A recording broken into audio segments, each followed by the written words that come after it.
जय हिंद दोस्तों, पीसीएस अभ्यास के इस ऑनलाइन प्लेटफॉर्म पर मैं शिवानी आप सभी का हार्दिक स्वागत करती हूँ। Science crash course plus PYQ series के अंतर्गत बायोलॉजी का आज हम पढ़ेंगे लेक्चर नंबर 4। तो आज के दिन की शुरुआत करते हैं हम पहले एक अच्छी सी कोट के साथ। कोट है, happiness does not come from doing easy work but from the after glow of satisfaction that comes after the achievement of a difficult task that demanded our best. मतलब ये है कि जब हम कोई इजी काम करते हैं तब हमको इतनी खुशी नहीं होती जितनी खुशी हमें तब होती है जब हम कोई डिफिकल्ट काम करते हैं, उसमें अपना हम 100% अपना बेस्ट एफर्ट लगाते हैं और फिर जब आउटकम आता है ना तो वो खुशी अलग ही होती है। और सिविल सर्विस की प्रिपरेशन कर रहे हैं तो इस तरह का हार्ड वर्क तो हमें चाहिए ही चाहिए। तो होता है ना, कभी कभी हम बहुत अच्छी तरह से मतलब एकदम हार्ड वर्क करके कोई टॉपिक पढ़ते हैं और फिर कोई टेस्ट लगाते हैं और जब अच्छे मार्क्स आते हैं तो हमारा खुशी का लेवल अलग ही होता है। चलिए, बायोलॉजी के अंतर्गत हम जो टॉपिक पढ़ने वाले हैं वो क्या है, आज हम पढ़ेंगे पादप कार्यकी और पादप आर्थिक महत्व। ठीक है, तो पादप कार्यकी का मतलब होता है प्लांट फिजियोलॉजी। इसे आप सिंपल शब्द में इस तरह से समझ लीजिए कि पादप पेड़ जो होते हैं वो किस तरह से काम करते हैं। मतलब एक तरह से जैसे बॉडी हमारी फंक्शन करती है उसी तरह से पेड़ भी फंक्शन करते हैं। ठीक है, तो पेड़ की मैकेनिक्स उसको क्या बोलेंगे, पादप कार्यकी बोलेंगे। ठीक है, प्लांट फिजियोलॉजी बोलेंगे। तो हम वही देखेंगे कि प्लांट के अंदर कौन कौन सी मैकेनिज्म होती है, कौन कौन सी क्रियाएं होती है। मतलब प्लांट अपना खाना कैसे बनाते हैं, उसमें अंदर कौन से प्रवाह होते हैं, कितने तरह के पार्ट्स होते हैं, ये सब आज की क्लास में हम डिस्कस करने वाले हैं। तो सबसे पहले एक स्टैंडर्ड डेफिनेशन देख लेते हैं पादप कार्यकी की। यह वनस्पति विज्ञान में अध्ययन की एक शाखा है जो पौधों की शारीरिक प्रक्रियाओं या कार्यों से संबंधित है। ठीक है, पौधों की शारीरिक प्रक्रिया या कार्यों से संबंधित है। जैसे हमारे शरीर में क्रियाएं होती है ना, वैसे पौधों में भी क्रियाएं होती है, क्योंकि पौधे भी सजीव है। जैसे मानव सजीव है वैसे पौधे भी सजीव हैं। संक्षेप में यह आणविक और कोशिकीय स्तर पर पौधों की विविधता संरचना का एक वर्णनात्मक अध्ययन है जिसके परिणाम स्वरूप पौधों की खोज के पारिस्थितिक, शारीरिक और जैव रसायन संबंधी पहलू सामने आते हैं। ठीक है, तो तीनों तरह के ही पहलू पादप कार्यकी के अंदर आते हैं। कौन कौन से, पारिस्थितिक, मतलब जो प्लांट है वो पारिस्थितिक तंत्र में किस तरह से रिएक्ट करते हैं, कैसे उनका एग्जिस्टेंस होता है, उनके शारीरिक जो प्लांट न्यूट्रिएंट्स कैसे लेंगे, ठीक है, अपना खाना कैसे बनाएंगे, ये शारीरिक क्रियाएं हो गई। और जैव रसायन, जो भी उनके अंदर जैव रासायनिक क्रियाएं होंगी इन सब कार्यों को करने के लिए। ठीक है, तो इन सभी का अध्ययन किसके अंतर्गत आता है, पादप कार्यकी के अंतर्गत आता है। अच्छा, अब प्लांट है तो सबसे पहले बात क्या आती है, प्लांट खाना कैसे बनाते हैं। ठीक है, तो प्लांट आपको पता होगा फोटोसिंथेसिस के थ्रू अपना खाना बनाते हैं, प्रकाश संश्लेषण। ठीक है, तो प्रकाश संश्लेषण की क्रिया द्वारा पौधे अपना खाना बनाते हैं। ठीक है, क्या होता है प्रकाश संश्लेषण में, प्रकाश संश्लेषण में होता है कि पौधों के ऊपर सूर्य की रोशनी पड़ती है। ठीक है, तो ये सनलाइट पड़ी और पौधे ने वायुमंडल से क्या लिया, कार्बन डाइऑक्साइड अब्सॉर्ब कर लिया। ठीक है, तो सनलाइट और कार्बन डाइऑक्साइड मिलकर क्या बने, ऑक्सीजन और शुगर की रिएक्शन के रूप में ऑक्सीजन और शुगर बनी। ठीक है, तो यही क्रिया होती है। तो इसको कौन सी रिएक्शन बोलते हैं, केमिकल रिएक्शन हो रही है ना, कार्बन डाइऑक्साइड अब्सॉर्ब कर रहे हैं पेड़ और ऑक्सीजन और शुगर प्रोड्यूस कर रहे हैं। ठीक है, तो प्रकाश संश्लेषण की क्रिया में क्या होता है, सनलाइट की उपस्थिति में कार्बन डाइऑक्साइड कन्वर्ट हो जाती है ऑक्सीजन में और शुगर में। ठीक है, ये चीज आप याद रखिएगा। और पेड़ क्या लेते हैं, पेड़ मिनरल्स और वाटर जो है वो जमीन से लेते हैं। ठीक है, जमीन से लेते हैं, या अगर आप घरों में जैसे गार्डनिंग करते हैं तो ऊपर से भी उसमें पानी डालते हैं। ठीक है, तो उसकी जड़ें क्या होती है, पानी को और मिनरल्स को सोख लेती है मिट्टी से। फिर नेक्स्ट चीज आती है क्लोरोफिल। अब क्लोरोफिल क्या आता है, तो क्लोरोफिल होता है जो पौधों की आप हरी हरी पत्तियां देखते हैं तो उनका जो हरा रंग होता है वो क्लोरोफिल या क्लोरोप्लास्ट भी जिसको बोलते हैं उसकी वजह से होता है। ठीक है, तो क्लोरोफिल क्या होता है, हरे पौधों में मौजूद प्राकृतिक यौगिक है जो उन्हें उनका रंग देता है। ठीक है, यह पौधों को प्रकाश संश्लेषण की प्रक्रिया से गुजरते समय सूर्य से ऊर्जा अवशोषित करने में मदद भी करता है, ठीक है। ग्रीन कलर क्या होता है, सूर्य से ऊर्जा अवशोषित कर लेता है और यह पोषक तत्व तो हरी सब्जियों और अन्य पौधे आधारित खाद्य पदार्थों जैसे शैवाल में भी मौजूद रहते हैं, ठीक है। अच्छा, अब जो इंपॉर्टेंट चीज है याद रखने वाली और जिससे आयोग में क्वेश्चन भी आया है वो ये है कि 100 ग्राम क्लोरोफिल में कितना होता है, 2.68 ग्राम मैग्नीशियम होता है, ठीक है। तो अगर ये क्वेश्चन है कि क्लोरोफिल का मुख्य अवयव क्या है, तो क्या है, मैग्नीशियम, ठीक। मैग्नीशियम होता है क्लोरोफिल का मुख्य अवयव। फिर है क्वेश्चन आया है पर्णहरित या क्लोरोफिल जिसको इंग्लिश में बोलते हैं में निम्नलिखित में कौन सा तत्व पाया जाता है, तो कौन सा पाया जाता है, मैग्नीशियम पाया जाता है बहुतायत में, ठीक है। मेन जो इसका अवयव होता है वो मैग्नीशियम होता है। वह क्रिया जिसके द्वारा पौधे अपना भोजन तैयार करते हैं कहलाती है। तो पौधे कैसे भोजन तैयार करते हैं, प्रकाश संश्लेषण फोटोसिंथेसिस के द्वारा, ठीक है। तो आंसर इसका हो गया, सी आंसर हो गया। फिर है निम्नलिखित गैसों में कौन प्रकाश संश्लेषण क्रिया के लिए आवश्यक है, तो कौन सी आवश्यक है, पौधे क्या लेते हैं, कार्बन डाइऑक्साइड लेते हैं और क्या बनाते हैं, ऑक्सीजन और शुगर बनाते हैं, ठीक है। तो बी CO2 सबसे ज्यादा आवश्यक है प्रकाश संश्लेषण के लिए। फिर है ऑक्सीजन जो प्रकाश संश्लेषण से उत्पन्न होती है, आती है, कहाँ से आती है, वो जल से आती है, ठीक है।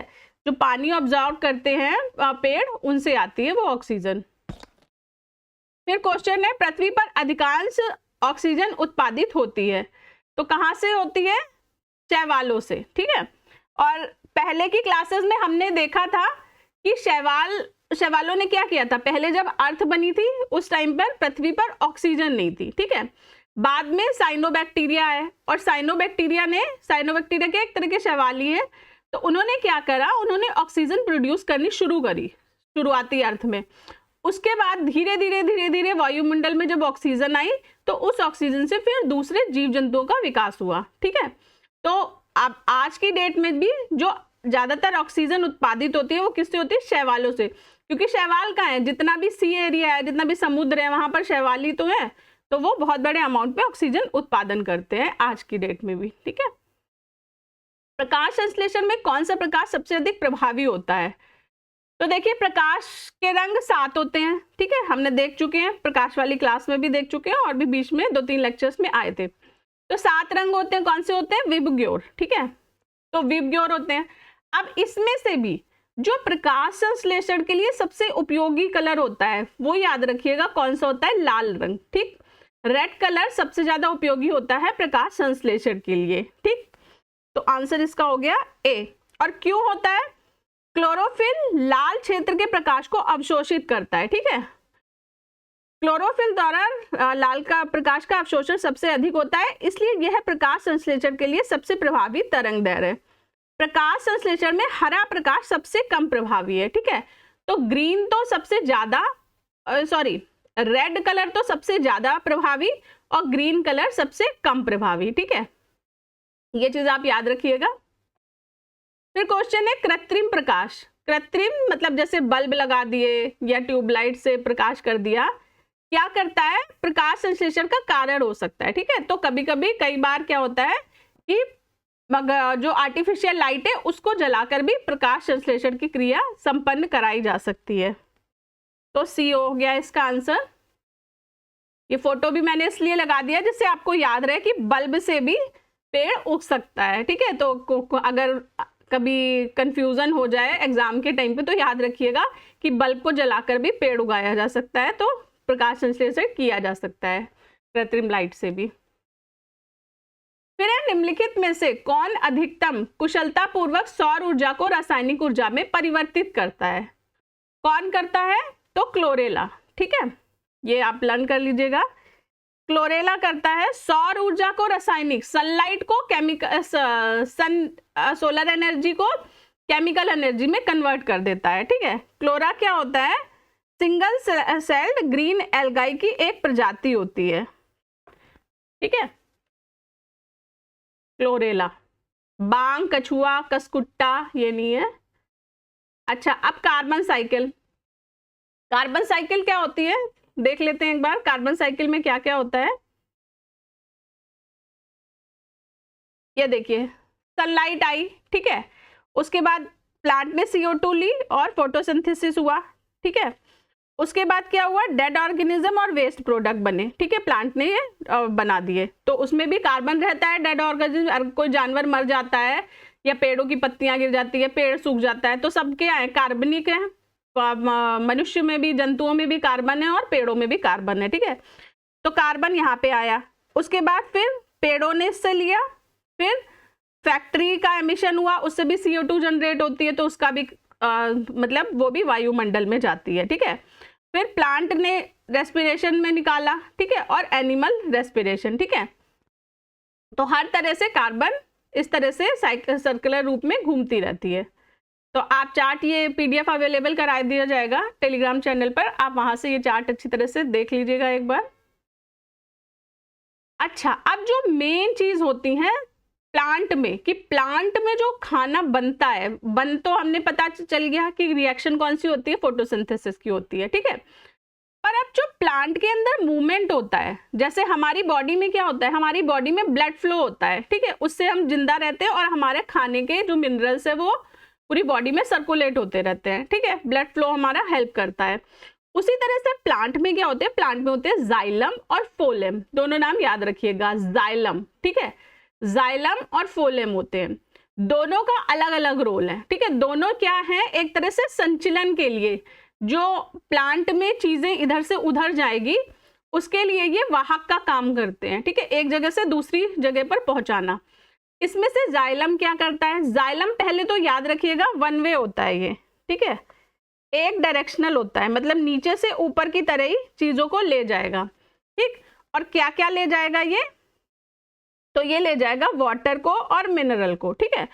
तो वाटर और मिनरल को जड़ों से ऊपर तक पहुंचाने का काम, पत्तियों तक, तनों तक पहुंचाने का काम कौन करता है, जाइलम करता है, ठीक है, ये चीज याद रखिएगा। तो जाइलम ने एक डायरेक्शन से जड़ों से पानी और मिनरल लिया और उसे पौधों के ऊपर तक विभिन्न भागों में पहुंचा दिया, ये तो होता है जाइलम का काम।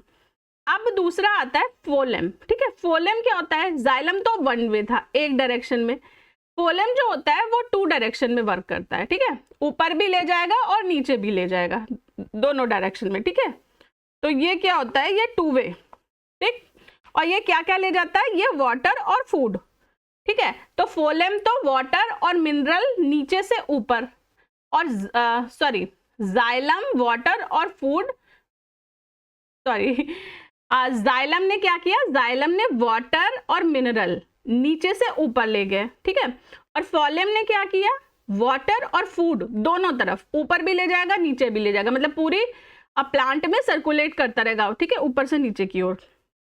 तो ये चीज आप याद रखिएगा, मेन 2 ही चीजें थी, ठीक है। चलिए क्वेश्चन देख लेते हैं, जाइलम और फोलेम पे जो भी आए हैं। अब देखिए क्वेश्चन है, अधोलिखित में निम्न में कौन सा पृथ्वी के कार्बन चक्र में कार्बन डाइऑक्साइड की मात्रा को नहीं बढ़ाता। तो कौन नहीं बढ़ाता, प्रकाश संश्लेषण कार्बन डाइऑक्साइड की मात्रा को नहीं बढ़ाता, क्योंकि प्रकाश संश्लेषण तो अब्जॉर्ब करता है ना कार्बन डाइऑक्साइड, वो तो कम करता है। तो क्या हो गया, 20 का आंसर हो गया। उसके बाद पौधों में फ्लोएम मुख्यतः उत्तरदायी है। तो फ्लोएम क्या था, 2 वे था, और क्या क्या ले जा रहा था, वाटर ले जा रहा था और फूड ले जा रहा था, ठीक है, पानी और खाना। तो ऑक्सीजन वहन के लिए नहीं, अमीनो अम्ल के लिए नहीं, और आहार वहन के लिए, तो मेनली फूड के लिए, ठीक है। वैसे जल वहन के लिए भी है इसका आंसर, लेकिन जो मेन रोल है वो फूड वहन के लिए है, ठीक है। फिर क्या है, कौन सा जीवित ऊतक उच्च वर्गीय पौधों में जैव पोषक वाहक का कार्य करता है। तो पोषक वाहक, ठीक है, पोषक वाहक का कौन करता है, फ्लोएम करता है।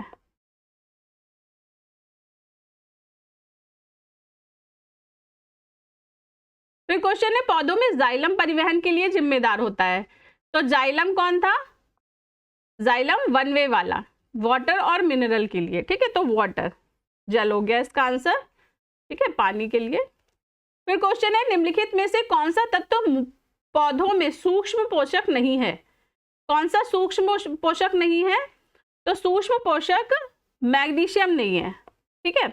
और कैसे पता चला, तो ये लिस्ट दे रखी है, इस लिस्ट को आप लर्न कर लीजिएगा कि सूक्ष्म पोषक तत्व कौन होते हैं और मुख्य पोषक तत्व। तो 3 तरह के पोषक तत्व होते हैं पौधों की आवश्यकता अनुसार।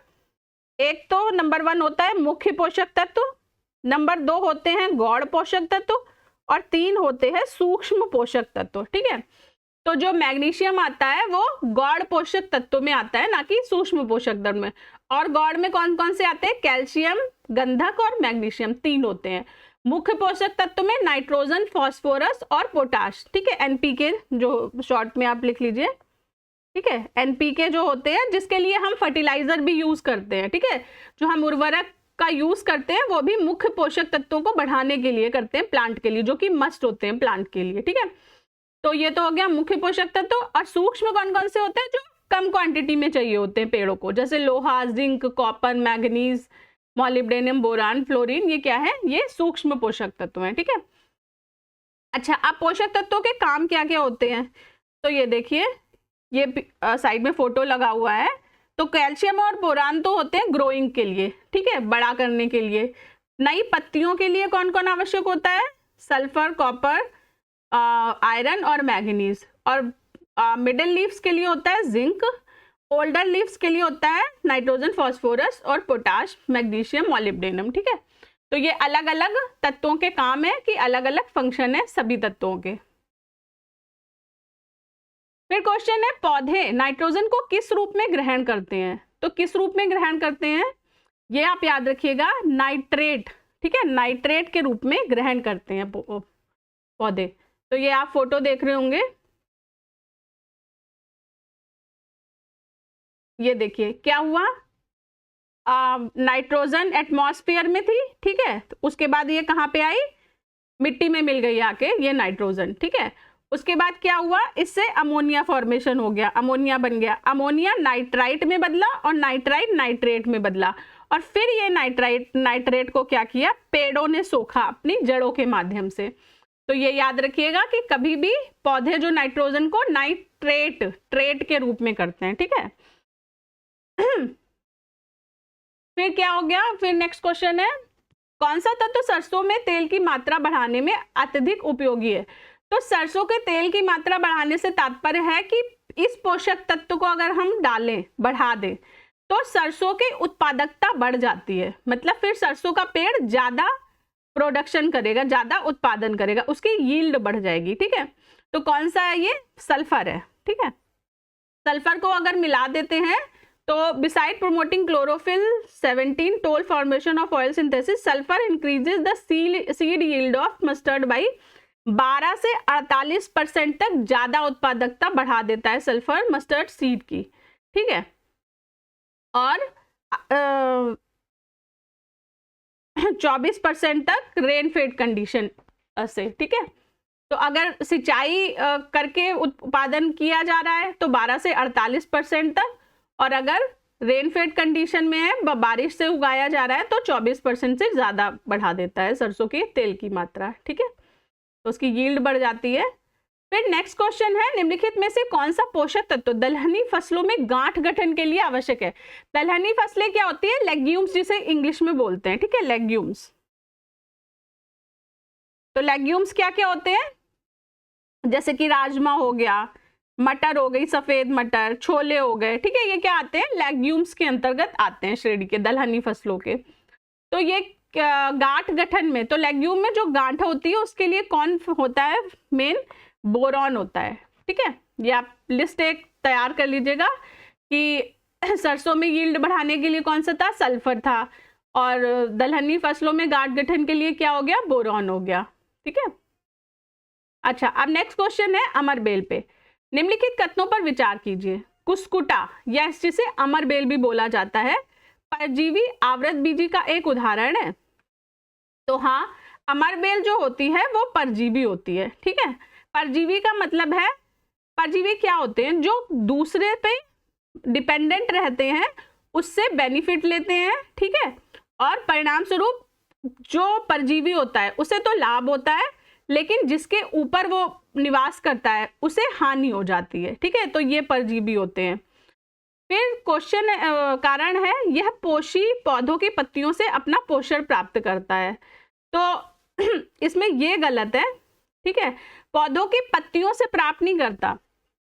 देखिए अभी हमने ऊपर क्या पढ़ा है, जाइलम और फोलम पढ़े थे, ठीक है। जाइलम और फोलम क्या करते हैं, मिनरल्स और फूड को सर्कुलेट करते हैं पूरी प्लांट के अंदर, ठीक है, पूरे पौधे के अंदर। अमरबेल क्या करती है, अमरबेल ना अपने डंक जैसे घुसा देती है उसके तने में, पेड़ के, जिस पेड़ के ऊपर ये लिपट जाती है उसमें ये अपने डंक जैसे डाल देती है। और फिर क्या होती है, ये जाइलम और फोलम से जो खाना और मिनरल्स होते हैं वो अब्जॉर्ब करने लगती है, वो चूसने लगती है, ठीक है। तो वो जो पेड़ होता है उसमें तो कमी हो गई ना, क्योंकि अमरबेल ने उसके न्यूट्रिएंट्स ले लिए, तो वो तो वीक होता जाएगा और अमरबेल बढ़ती जाएगी, ठीक है। तो परिणाम स्वरूप कभी कभी ये होता है कि जिस पौधे पर ये लिपट जाती है उस पौधे को ही ये मार देती है, लेकिन ये कभी नहीं मरती। तो ये ना जैसे जाल होता है, उस जाल की तरह पूरी फैलती जाती है, फैलती जाती है। तो क्या हो गया, डी हो गया, ए सही है किंतु आर गलत है, ठीक है।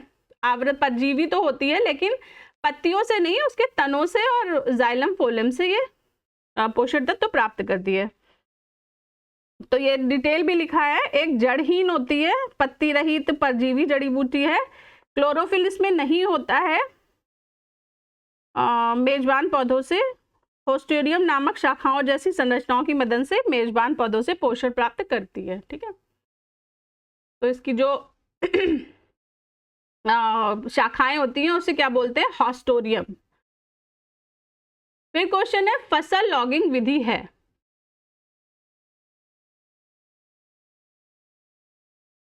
तो फसल लॉगिंग किसकी विधि है, फसल लॉगिंग विधि है फसलोत्पादन के लिए पोषक तत्वों की आवश्यकता जानने के लिए पौधों का विश्लेषण।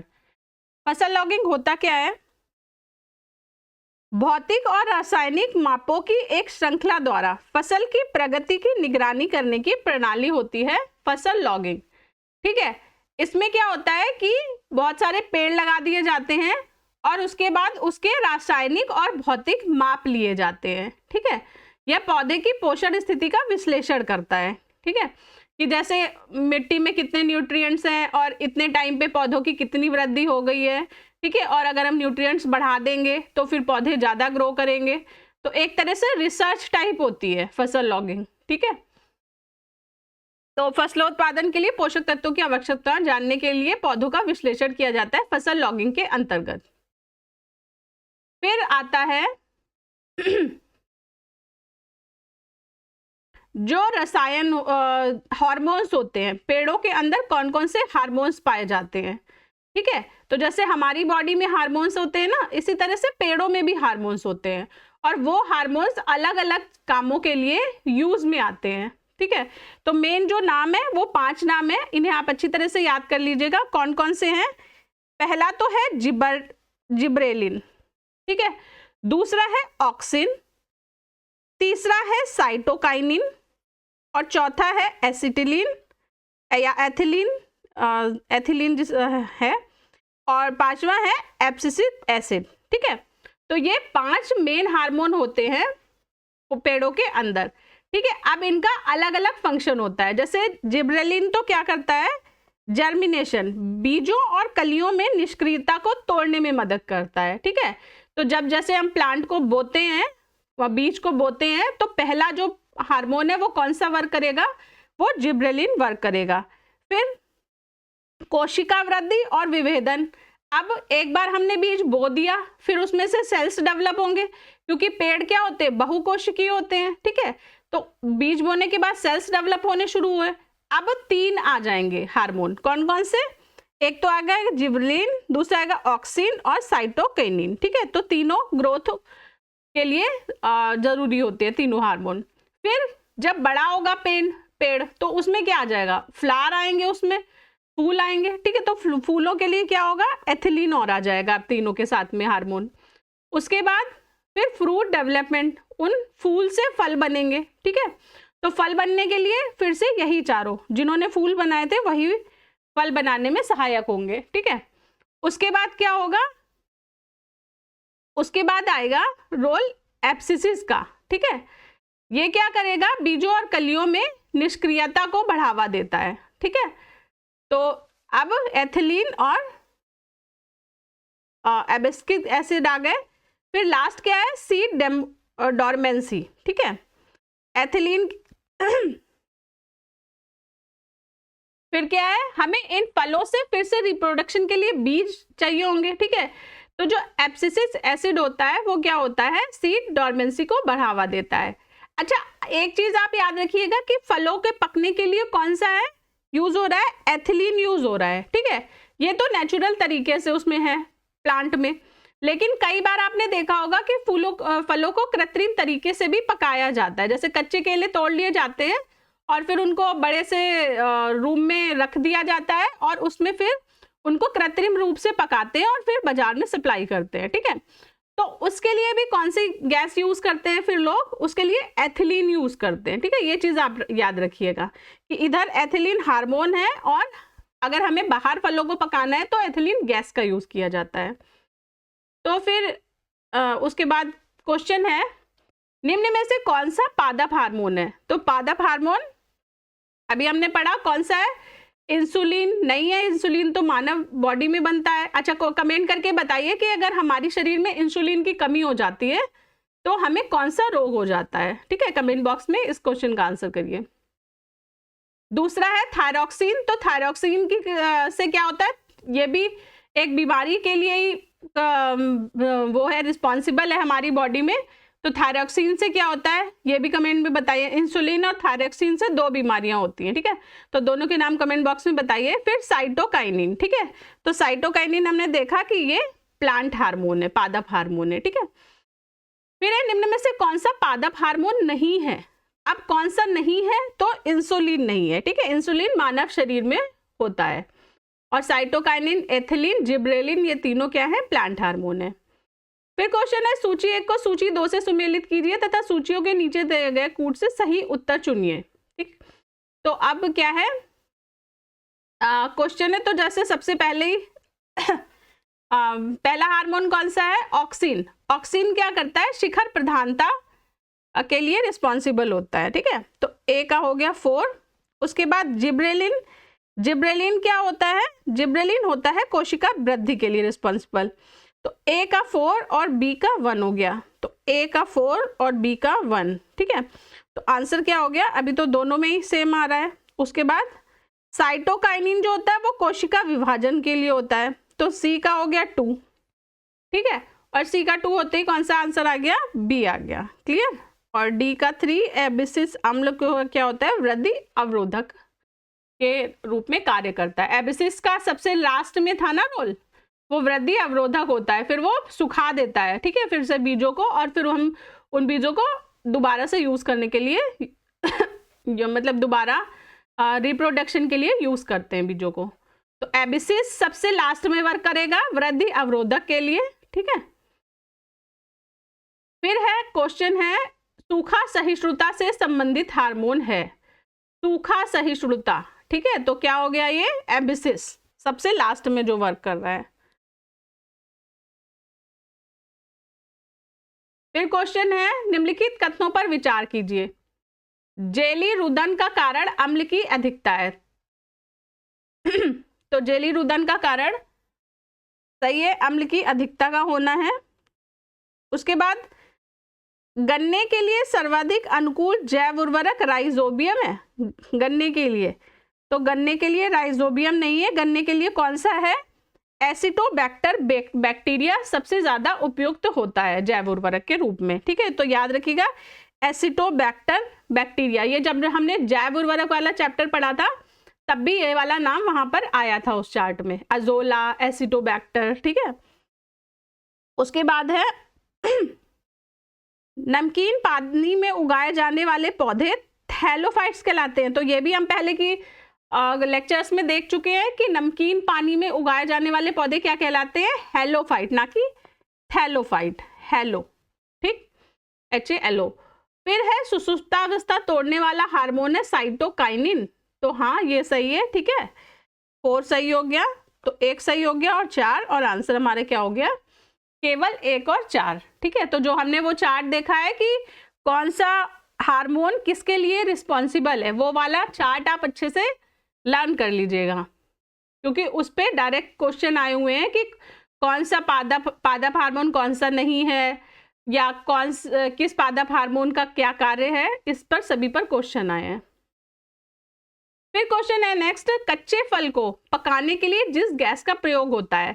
तो अभी हमने देखा कि फलों के पकने के लिए कौन होता है उपयोगी, कौन सा हार्मोन, एथिलीन होता था, ठीक है। तो अच्छा, यहाँ पर एसिटिलीन है आंसर में, ठीक है। तो एसिटिलीन का यूज भी फलों को पकाने के लिए होता है, लेकिन पहले होता था। आज की डेट में एथिलीन का यूज है, क्योंकि एसिटिलीन के यूज पर बैन लगा दिया गया है, ठीक है।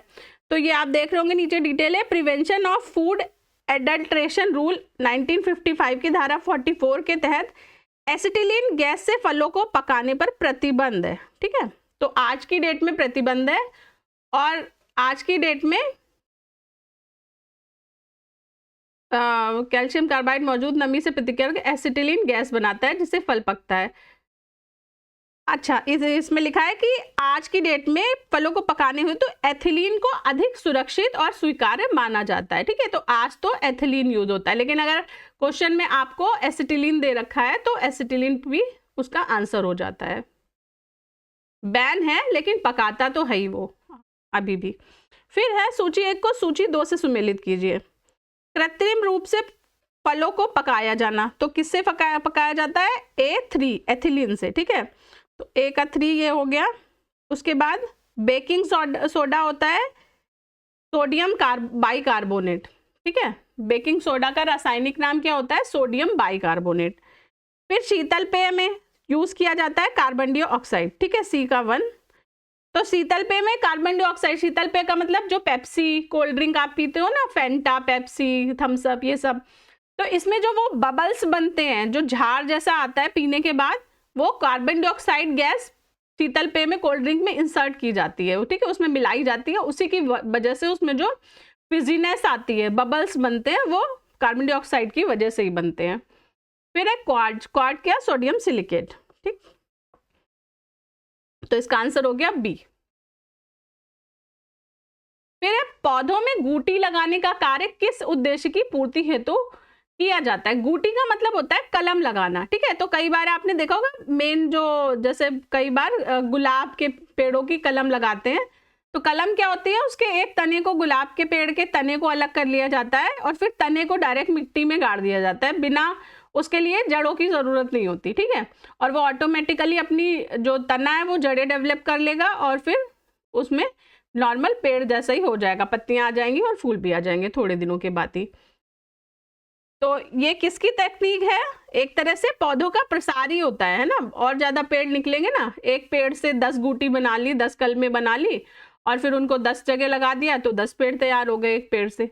तो क्या है, किसके लिए, ये वानस्पतिक प्रसारण के लिए, ठीक है, उससे प्रसार होता है वनस्पति का।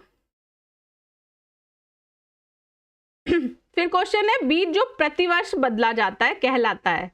तो प्रतिवर्ष जो बदला जाएगा वो क्या कहलाएगा, संकर बीज। संकर बीज होते हैं कि जब 2 पेड़ों को उनका क्रॉस पॉलिनेशन करवाया जाता है, ठीक है, तो उससे क्या होता है, जो बीज बनते हैं उनको बोलते हैं संकर बीज, ठीक।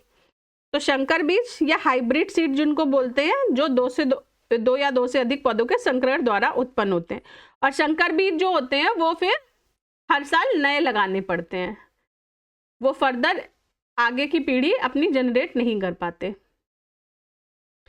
फिर क्वेश्चन है फसल चक्र के संदर्भ में निम्नलिखित में से कौन से कथन सही है फसल चक्र के संबंध में। तो क्वेश्चन है कि गहरी जड़ों वाली फसलों के बाद उसी तरह की फसलें उगानी चाहिए। तो गहरी जड़ों वाली फसलों के बाद उस तरह की फसलें नहीं उगानी चाहिए, क्योंकि गहरी जड़ों वाली जो फसलें होती हैं वो नीचे से जमीन से पानी को खींचती हैं, ठीक है। और फिर अगर दोबारा से लगा देंगे तो फिर पानी का लेवल बहुत नीचे चला जाएगा, भूस्तर जो भूजल का स्तर है वो और ज्यादा नीचे चला जाएगा। फिर है फलीदार फसल के बाद बिना फली वाली फसल लगानी चाहिए। तो हाँ बिल्कुल, फलीदार फसलों का क्या होता है, फलीदार का मतलब जैसे मटर हो गई, लोबिया, ठीक है, या दालें हो गई, ये फलीदार होती हैं, ठीक है। तो क्या होता है कि इनको अगर लगा लेते हैं तो ये मिट्टी में से नाइट्रोजन को सोख लेती हैं, ठीक है, मिट्टी से नाइट्रोजन की कमी हो जाती है। तो फलीदार फसलों के बाद फिर दोबारा से फलीदार फसल लगाने से और ज्यादा कमी हो जाएगी, ठीक है। तो फसल चक्र जो होता है वो मेनली यही होता है कि जब आपने एक तरह की फसल लगाई है तो फिर नेक्स्ट सीजन में आपको फसल चेंज कर देनी है, क्योंकि एक फसल लगाने पे मिट्टी में एक विशेष तरह की कमी हो जाती है, जैसे पानी का लेवल गिर जाएगा, नाइट्रोजन की कमी हो जाएगी। तो फिर जो अगली फसल लगाएंगे ना वो ऐसी लगाएंगे कि जो वो पहले वाली फसल से कमी हुई है वो उसकी भरपाई हो जाए, तो जो मिट्टी है उसमें फिर से दूसरे न्यूट्रिएंट तत्व आ जाए। नहीं तो अगर कंटिन्यूअसली दाल ही लगाते गए तो क्या होगा, नाइट्रोजन कम होती जाएगी, अगली में और कम हो जाएगी। ठीक, तो फलीदार के बाद बिना फली वाली ये सही हो गया, तो इसका आंसर क्या हो गया, बी। ये गलत है, ठीक है, पहला वाला गलत है और दूसरा वाला सही है। फिर बीजों के प्रकीर्णन की सेंसर विधि पाई जाती है। तो ये याद कर रख लीजिएगा कि बीजों के प्रकीर्णन की सेंसर विधि किसमें पाई जाती है, पोस्ते में। और पोस्ता हमने कहाँ पढ़ा था, ये भी हमने पहले की स्लाइड में पढ़ चुके हैं। पोस्ता क्या होता है, पॉपी सीड, और कहाँ से मिलता है, ये अफीम के पेड़ से मिलता है पोस्ता। ठीक है, तो इसलिए ज़्यादा डिटेल नहीं बता रही हूँ, ऑलरेडी हम पढ़ चुके हैं ये पहले की क्लासेस में। फिर क्वेश्चन है, क्लोनल वर्ण का प्रयोग किया जाता है। क्लोनल मतलब क्लोन सिलेक्शन का, ठीक है। तो क्लोन सिलेक्शन कहाँ पे ये क्या जाता है, आलू में किया जाता है। ठीक है, क्लोनिंग का मतलब कि अपने जैसा ही फिर से नया आलू ये बना देगा। इसको काट कर अगर हम क्या बोलते हैं, काटने के बाद इसको मिट्टी में गाड़ेंगे तो ये डेवलप कर लेगा फिर से नए आलू के रूप में अपने को। फिर है, निम्नलिखित में से कौन सही सुमेलित नहीं है। कौन सा सही सुमेलित नहीं है, तो इसमें है मक्का नरमंजरी निकालना, तो ये दे रखा है, मक्का से नरमंजरी निकालना होता है, मूंगफली से खूंटी बनना होता है, तमाकू शीर्ष कर्तन, ठीक है, जबकि काबुली चना में किल्ले नहीं निकलते। किल्ले का मतलब है जो, जैसे ये आपने फोटो देखा था, ठीक है, आलू के ऊपर छोटे छोटे पेड़ निकलना, इसको बोलते हैं किल्ले। ठीक है, किल्ले छोटे से पेड़। तो किल्ले क्या होता है, जैसे आपने वो देखा होगा, प्याज देखा होगा, तो प्याज के पीछे वो अगर काफी दिन तक रखे रहो प्याज को तो उसके पीछे हरे हरे रंग की घास जैसी उगने लगती है। ठीक है, तो वो किल्ले फूटना होता है। तो काबुली चने से किल्ले नहीं निकलते। ठीक है, बाकी सभी सुमेलित है, तंबाकू शीर्षकर्तन, मूंगफली खूंटी बनना और मक्का नरमंजरी। फिर क्वेश्चन है, हाइड्रोपोनिक्स क्या है। ये भी हमने पहले बहुत डिटेल में डिस्कस किया था, हाइड्रोपोनिक्स। ठीक है, हाइड्रोपोनिक्स क्या होता है कि मिट्टी में हम हाइड्रो का मतलब पानी, ठीक है, तो पानी में प्लांट को उगाना, हाइड्रोपोनिक्स। क्लियर। तो हाइड्रोपोनिक्स में क्या किया जाता है, बिना मिट्टी के पौधे उगाए जाते हैं। कैसे उगाए जाते हैं, पानी के अंदर जो भी, देखिए मिट्टी का क्या रोल होता है पौधों के लिए, न्यूट्रिएंट्स को प्रोवाइड करना और पानी को प्रोवाइड करना। ठीक है, मिट्टी क्या करती है, पानी भी सोख लेती है और फिर वो पानी पेड़ सोख लेते हैं मिट्टी से। तो हाइड्रोपोनिक्स में क्या किया जाता है कि पेड़ों को डायरेक्ट पानी के अंदर डुबो दिया जाता है। ठीक, तो पानी तो वहां से ले लिया, पर मिनरल्स का क्या करें, जो मिट्टी प्रोवाइड करी है, तो मिनरल्स जो कि मिट्टी को प्रोवाइड करना चाहिए था पेड़ों में, वो क्या किए जाते हैं, वो मिनरल्स डायरेक्ट पानी में घोल दिए जाते हैं और वो मिनरल्स पानी के साथ पौधे सोख लेते हैं और ग्रो करते रहते हैं, पौधों की वृद्धि होती रहती है। इस तकनीक को बोलते हैं हाइड्रोपोनिक्स। ठीक है, अब मुझे जिन्होंने भी लेक्चर देखा है या नहीं देखा है और उनको पहले से पता है, तो मुझे कमेंट करके बताइए कि एयरोपोनिक्स में क्या किया जाता है। ये तो हाइड्रोपोनिक्स हो गया, एयरोपोनिक्स में किस तरह से पेड़ उगाए जाते हैं। चलिए, तो कारिकी वाला टॉपिक हमारा खत्म हो गया। कारिकी का मतलब पेड़ कैसे काम करते हैं। ठीक है, तो वो खत्म हो गया। अब आता है पादप का आर्थिक महत्व, कि इसकी इकोनॉमिक इंपॉर्टेंस क्या है। ठीक है, इकोनॉमिक इनकम के आर्थिक रूप से ये किस तरह से महत्वपूर्ण है।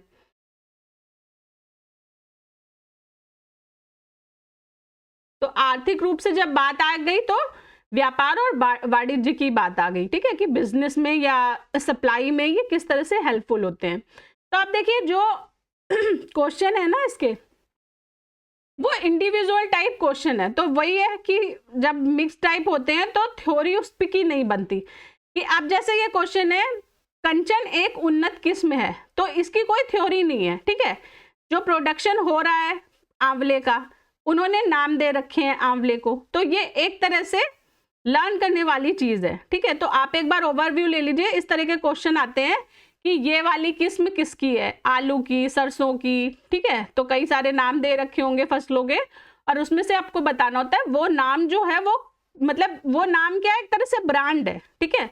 तो कंचन किसका ब्रांड है, किसकी उन्नत किस्म है, ये होती है आंवले की। तो ये नाम आपको याद ही करने पड़ेंगे, ठीक। और आंवले की दूसरी कौन कौन सी किस्में होती हैं, कंचन होती है, कृष्णा और बनारसी, ठीक है। तो ये तीनों किस्में किसकी है, आंवले की है। अब मुझे बताइए कि उत्तर प्रदेश में, कमेंट बॉक्स में बताइए, उत्तर प्रदेश में सबसे ज्यादा आंवले का उत्पादन कौन से जिले द्वारा किया जाता है, कमेंट करके बताइए मुझे।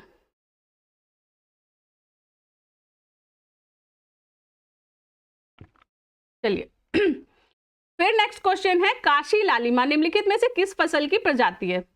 तो काशी लालिमा जो है वो बनारस हिंदू यूनिवर्सिटी ने डेवलप की है भिंडी, ठीक है। और इस भिंडी के अंदर क्या क्या है, कैल्शियम है, आयरन है और एंटीऑक्सीडेंट है भरपूर मात्रा में। तो इस तरह की लाल लाल भिंडी है, साइड में आप फोटो देख रहे होंगे, इसको क्या बोलते हैं, काशी लालिमा बोलते हैं भिंडी को, ठीक। तो काशी लालिमा भिंडी की है, याद रखिएगा। और किसने बनाई है, बनारस हिंदू यूनिवर्सिटी, काशी हिंदू विश्वविद्यालय भी जिसको बोलते हैं। फिर क्वेश्चन है, CO1148 एक महत्वपूर्ण प्रजाति है। तो किसकी प्रजाति है, ये गन्ने की प्रजाति है, ठीक है। तो अब 1 1 2 1 1 आ रहे हैं ना, तो 1 1 कैसे होते हैं, गन्ना का सीधा खड़ा होता है ना, तो इस तरह से याद कर लीजिएगा कि 1148 किसकी है, गन्ने की प्रजाति है। फिर भारत में विकसित प्रथम बौनी धान की किस्म थी। तो ये कौन सी थी, केरल में उगाई गई थी जया राइस, ठीक, ये आप याद रखिएगा, जया राइस केरल में, ठीक है, केरला। तो आप सर्च करिएगा, केरला ब्रांड के चावल भी आते हैं। फिर है, निम्नलिखित में से कौन सा युग्म सही सुमेलित नहीं है। तो नहीं पूछ रहा है अब, तो नहीं कौन सा है सरसों का वरुणा, ठीक है, तो सही है ये। उसके बाद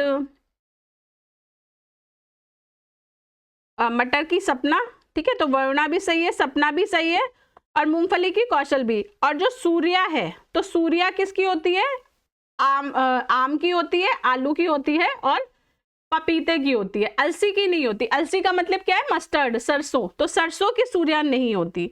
और इसमें यही पूछ रहा था कि सुमेलित नहीं है, ठीक है। तो सूर्या किसकी, आम की, आलू की और पपीते की, ये याद रखिएगा। तो कलर भी होता है ना, सूर्य का कलर क्या होता है, रेड और येलो कलर का होता है। तो रेड येलो आम हो गया, रेड येलो ऑरेंज कलर का पपीता भी हो गया, ठीक है, और आलू, तो याद रखिएगा ये। फिर क्वेश्चन है, जैविक रूप से संश्लेषित नैनो कणों का उपयोग एक नई पारिस्थितिकी मित्र तकनीक है जिसके कैंसर उपचार में बड़ी संभावनाएं हैं। इस तकनीक में एक पौधे के निचोड़ का उपयोग करते हैं, वह पौधा है। तो ये ध्यान रखिएगा, पार्थीनियम का पौधा है जिसका कैंसर के उपचार में बहुत स्कोप है, बताया जा रहा है कि इससे कैंसर के उपचार में काफी सहायता मिलेगी, ठीक है। तो कौन सा, पार्थीनियम, ठीक है, ये इस तरह के फूल होते हैं इस पेड़ के ऊपर, पार्थीनियम। फिर क्वेश्चन है, पुदीना के निम्नलिखित भागों में से किस एक में तेल का अधिकतम प्रतिशत पाया जाता है। तो देखिए, जब भी हम पुदीने का सोचते हैं तो हमें क्या नजर आता है, उसके पत्ते नजर आते हैं, ठीक है। तो पत्तों में ही होता है सबसे ज्यादा तेल का अधिकतम प्रतिशत, ठीक है। बाकी तो कुछ उसमें होता ही नहीं है ना, स्टेम तो बहुत पतली सी होती है, पूरे पुदीने में पत्ते ही पत्ते होते हैं, तो पत्तियों में। फिर क्वेश्चन है, लिटमस अम्ल क्षार सूचक प्राप्त होता है। तो लिटमस क्षार, जो लिटमस पेपर होता है ना, जिसके ऊपर हम एसिड को डालते हैं तो पता चल वो कलर चेंज कर लेता है, बेस को डालते हैं, क्षार को डालते हैं तो कलर चेंज। तो मुझे कमेंट बॉक्स में बताइए, लिटमस पेपर में अगर अम्ल को डालेंगे तो उसका कलर पहले कैसा था और बाद में कैसा होगा, और अगर क्षार को डालेंगे तो फिर कलर कैसे चेंज होगा लिटमस पे। तो ये मुझे कमेंट करके बताइए। तो वो जो लिटमस पेपर बनता है वो उसमें किसका यूज होता है, उसमें यूज होता है लाइकेन का, ठीक है। और लाइकेन क्या होता है, अगर आपने इकोलॉजी में पढ़ा होगा, लाइकेन जो होता है वो प्रदूषण का सूचक भी होता है, वायु प्रदूषण का, ठीक है। तो अगर वायु में पोल्यूशन हो जाता है तो लाइकेन क्या होती है, शैवाल जो होती है वो अपना कलर चेंज कर लेती हैं, तो इससे पता लग जाता है इस एरिया में वायु प्रदूषण ज्यादा हो रहा है। फिर क्वेश्चन ये टॉपिक है पेट्रो फसलें, ठीक है। पेट्रो फसलें क्या होती हैं? ऐसे फसल, ऐसे पेड़ जिनसे के तेल को पेट्रोल के जैसे सब्स्टिट्यूट के रूप में यूज किया जा सकता है, ठीक है। ऐसे भी पेड़ हैं जिनके तेल को पेट्रोल के रूप में प्रयुक्त किया जा सकता है, ऐसी क्वालिटीज होती हैं इनमें। तो पेट्रोफेसले वे पौधे हैं जो पेट्रोल के पूरक के रूप में पेट्रोलियम पदार्थ उत्पन्न करते हैं। और पेट्रोल में कौन कौन से दो मुख्य चीजें होती हैं? पेट्रोल में दो मुख्य चीजें होती हैं, एक तो हाइड्रोकार्बन होते हैं और दूसरे होते हैं लिपिड, ठीक है। तो ये चीज आप याद रखिएगा, पेट्रोल में क्या होता है? एक तो हाइड्रोकार्बन, ठीक है, और दूसरा लिपिड, ठीक। तो दो मुख्य चीजें होती हैं, तो वही चीजें क्या करते हैं ये जो पेड़ होते हैं प्रोवाइड कर देते हैं। तो इनके कुछ नाम है, कुछ पौधे, यूफोर्बिया, लेथीसियस, कैलोस्ट्रोफिया। अब जो इंपॉर्टेंट है एग्जाम के लिए वो है जेट्रोफा कर्कस, ठीक है, और कोपाइफेरा और पैलिलैंथा, ठीक है। क्वेश्चन है फिर, निम्न में से कौन सा जैव डीजल पौधा है? तो कौन सा जैव डीजल है? हमने ऊपर देखा जेट्रोफा, ठीक है। तो जेट्रोफा होता है जैव डीजल पौधा, ये इस तरह का होता है, ठीक है।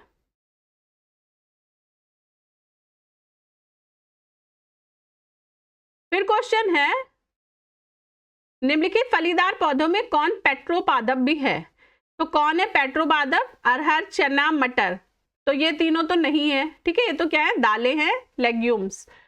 तो करंज इसमें से है, ठीक है। तो एक तो जेट्रोफा हो गया, वो याद रखिएगा, इस तरह से होता है करंज, ठीक है। ये करंज का फूल है और इसमें से बीज होते हैं, ठीक है। तो बीज और इसमें से फिर ऑयल निकाला जाता है, तो उसको पेट्रोल के साथ मिक्स करके हम एज ए पेट्रोल भी यूज कर सकते हैं, ठीक है। तो जेट्रोफा हो गया, करंज हो गया, दो हो गए। फिर वे पौधे जिन्हें सामान्य तौर पर पेट्रोक्राप्स के रूप में जाना जाता है, वे धनी होते हैं। तो उसमें क्या क्या होना चाहिए पेट्रोक्राप्स के लिए? दो चीज मेन, एक तो हाइड्रोकार्बन और दूसरा लिपिड्स, ठीक है। तो क्या हो गया? 2 और 4, ठीक है। तो आंसर क्या हो गया? बी हो गया। कार्बोहाइड्रेट और प्रोटीन तो हमारी बॉडी को चाहिए होता है, तो प्रोटीन का कोई रोल नहीं होता पेट्रोल के लिए। गाड़ियों को चलाना तो गाड़ियों को प्रोटीन नहीं चाहिए। फिर क्वेश्चन है, देश का पहला बायोडीजल संयंत्र लगाया जा रहा है। तो ये शायद 2004 का क्वेश्चन है, उससे में करंट का टॉपिक रहा होगा। तो कहाँ पर लगाया जाता है? ये आंध्र प्रदेश में लगाया जा रहा था। फिर निम्न में से कौन सा बायोडीजल पौधा है? अच्छा, तो जो हमने जेट्रोफा देखा था ना पौधा, उसको दूसरे किस नाम से जानते हैं? रतन जोत के नाम से, ठीक है। तो कौन से हो गए? जेट्रोफा मतलब रतन जोत, और दूसरा कौन सा पौधा था? दूसरा पौधा था करंज का, ठीक है। तो करंज और रतन जोत दो पौधे हो गए, पेट्रोपादप, करंज और रतन जोत, या जिसे दूसरे किस नाम से जानते हैं? जेट्रोफा के नाम से, जेट्रोफा, ठीक है। ये याद रखिएगा। फिर निम्न में से कौन सा बायोडीजल पौधा है? तो बायोडीजल पौधा कौन सा हो गया? रतन जोत हो गया, ठीक है। तो कई नामों से इसे जाना जाता है, curcas, biodiesel, biofuel tree seeds, रतन जोत। नेक्स्ट क्वेश्चन है, चिलगोजा निम्न में से किस एक प्रजाति के बीज से प्राप्त होता है? तो देखिए, चिलगोजा का जो इंग्लिश नेम होता है वो क्या होता है? वो होता है पाइन नट्स, ठीक। तो कौन से ट्री से मिलता है चिलगोजा? ये पाइन के पेड़ से मिलता है, ठीक है। पहाड़ों पे पाइन के पेड़ होते हैं, उनसे क्या पाया जाता है? चिलगोजा मिलता है। फिर एक कैफीन क्षारक उपस्थित होता है। तो देखिए, कैफीन जो है, नाम से तो पता ही लग गया होगा कि कॉफी, ठीक है। तो कैफीन जो ज्यादा मात्रा में रहता है वो कॉफी में रहता है, पर चाय में भी कैफीन रहता है, ठीक है। तो ये याद रखिएगा कि चाय में और कॉफी में दोनों में ही कैफीन पाया जाता है, पर चाय में कॉफी की अपेक्षा काफी कम मात्रा में मिलता है।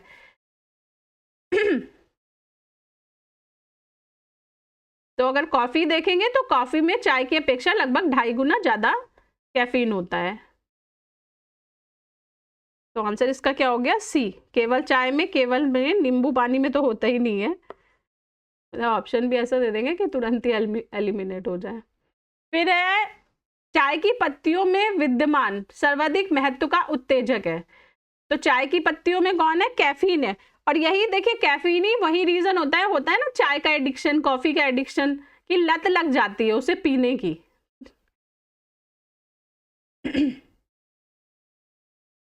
फिर है समुद्री घास जिसे खरपतवार निम्नलिखित तत्व का मुख्य या महत्वपूर्ण स्रोत है। तो समुद्री घास किसका महत्वपूर्ण स्रोत है? आयोडीन का। ठीक है, तो आप इसे ऐसे भी याद रखते हैं, समुद्र से हमें नमक मिलता है और नमक में क्या? आयोडीन रहता है। तो समुद्री घास में भी क्या पाया जाता है? आयोडीन पाया जाता है। इस तरह की घास होती है। इंडिया में तो ऐसा नहीं खाते हम लोग, पर जो जैसे साउथ ईस्ट एशिया की कंट्रीज है वहाँ इस तरह के फूड बहुत प्रचलन में रहते हैं, क्योंकि उन लोगों का ज़्यादातर जो खाना है वो समुद्र पे ही बेस्ड है। सीशेल जो आपने देखोगे, क्रैब है, ऑक्टोपस है, ये सब भी उनके फूड में सम्मिलित है, उनके खाने में सम्मिलित रहते हैं। कई तरह की सीवीड्स रहती हैं। चलिए नेक्स्ट क्वेश्चन देख लेते हैं। समुद्री शैवाल किसके महत्वपूर्ण स्रोत हैं? तो जो समुद्री शैवाल होते हैं वो किसके स्रोत होते हैं? आयोडीन के। ठीक है, तो अभी हमने ऊपर क्या देखा था? सीवीड जो थी, समुद्री घास, वो भी थी आयोडीन का, और समुद्री शैवाल भी आयोडीन का स्रोत होती है। फिर क्वेश्चन है सूची 1 को सूची 2 से सुमेलित कीजिए और सूचियों के नीचे दिए गए कूट की सहायता से सही उत्तर चुनिए। ठीक है, तो अफीम क्या होती है? अफीम हमने देखी थी पिछली क्लास में, किससे मिलती है? लेटेक्स से मिलती है। लेटेक्स होते हैं ना, फल में चीरा लगा दिया जाता था, फिर उसमें से लेटेक्स निकलता था, वो सूख जाता था, फिर उससे अफीम बनाई जाती थी। ठीक है, तो एक का हो गया 3 की अफीम फल से प्राप्त होती है, तो अगर एक ही सही, हमारा आंसर भी हो गया बी। ठीक है, हींग क्या होती है? तो हींग देखिए सबसे पहले जो है वो देख लेते हैं। रबर तने से, ठीक है, जो श्योर शॉर्ट पता है, तो रबर प्लांट आपने देखा होगा, मोटा सा तना रहता है। ठीक है, और पत्ते भी उसके थोड़े मोटे मोटे से ही रहते हैं। तो रबर कहाँ होती है? किससे मिलती है? तने से मिलती है। कुनैन छाल होती है। ठीक है, और हींग क्या होती है? हींग जड़ होती है। ठीक है, ये याद रखिएगा कि हींग जड़ होती है। अच्छा, अब मुझे बताइए कि हींग तो सबको पता है कि दाल में तड़का लगा दो हींग का, बड़ी अच्छी खुशबू आती है। ठीक है, और इंडिया में बहुत ज्यादा हींग यूज की जाती है खाने में।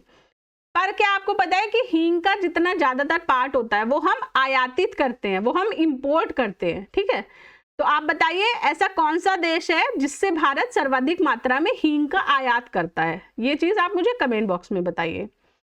और ये भी बताइए कि रबर का उत्पादन कौन से राज्य द्वारा सबसे ज्यादा किया जाता है भारत में? ठीक है, दोनों ज्योग्राफी के क्वेश्चन है, ज्योग्राफी रिलेटेड। तो दोनों बताइए कि रबर का उत्पादन कौन सा राज्य, भारत को कौन सा राज्य सबसे अधिक रबर का उत्पादन करता है? चलिए, तो हींग जो होता है वो हींग इस तरह का पेड़ होता है और इसकी ऐसी रूट होती है। ठीक है, टैप रूट जिसको बोलते हैं, तो और जड़ होती है हींग की, और उससे फिर हींग को निकाला जाता है उसके अंदर से। ठीक है, फिर है हींग प्राप्त की जाती है। तो हींग किससे प्राप्त की जाती है? हींग प्राप्त की जाती है जड़ों के निष्कर्ष से या तने के श्राप से भी बोल सकते हैं। तो टैप रूट होती है ये, जो हमने पहले स्लाइड देखी थी ना,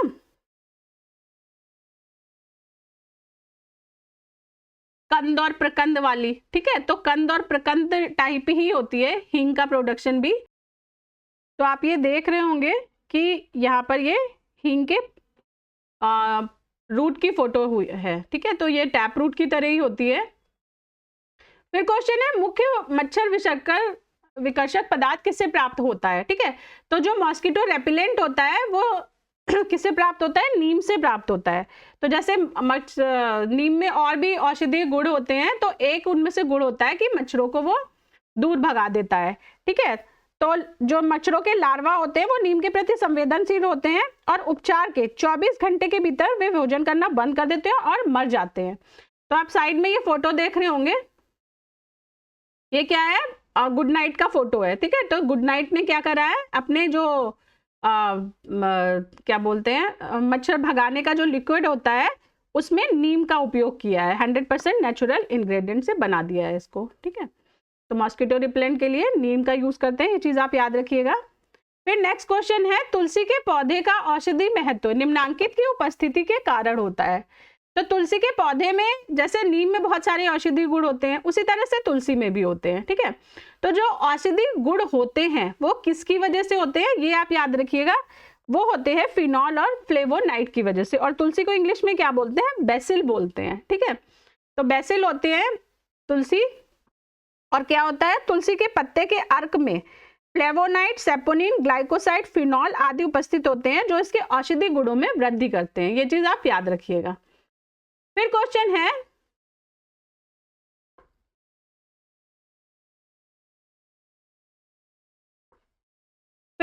निम्नांकित में से कौन सा सही सुमेलित नहीं है। तो कौन सा सही सुमेलित नहीं है, तो देखिए नाम देखकर ही आपको पता होगा कि रेयॉन क्या होता है, रेयॉन, नायलॉन, ये सब कपड़े की तरह वो होते हैं, प्रकार होते हैं। तो इसमें क्या है, रूपांतरित स्टार्च, तो ये सुमेलित नहीं है, ठीक है। बाकी ऑक्सीटोसिन हार्मोन होता है, एस्पार्टेम भी संश्लेषित मधुरक, नियोप्रिन विशिष्ट रबड़ होती है, ठीक है। तो रेयॉन क्या होता है, पुनर्जीवित सेल्यूलोसिक फाइबर है जो लकड़ी के गूदे से प्राप्त होता है। और किससे बनाया जाता है, यूकेलिप्टस, स्प्रूस, पाइन के पेड़ों से, और इसे कपास और बांस से भी बना सकते हैं, ठीक है। तो ये होते हैं रेयॉन के पेड़। फिर क्वेश्चन है, निम्नलिखित में से किस कुल के पौधे से टापा कपड़ा बनाया जाता है। तो देखिए टापा कपड़ा जो होता है ना, वो पेड़ों की पत्तियों से एक तरह से बनाया जाता है। तो किसके, मॉरेसी कुल के पौधों से। मॉरेसी कुल के पौधे क्या होते हैं, जो शहतूत का पेड़ होता है, पौधा होता है, वो मॉरेसी कुल का होता है, ठीक है।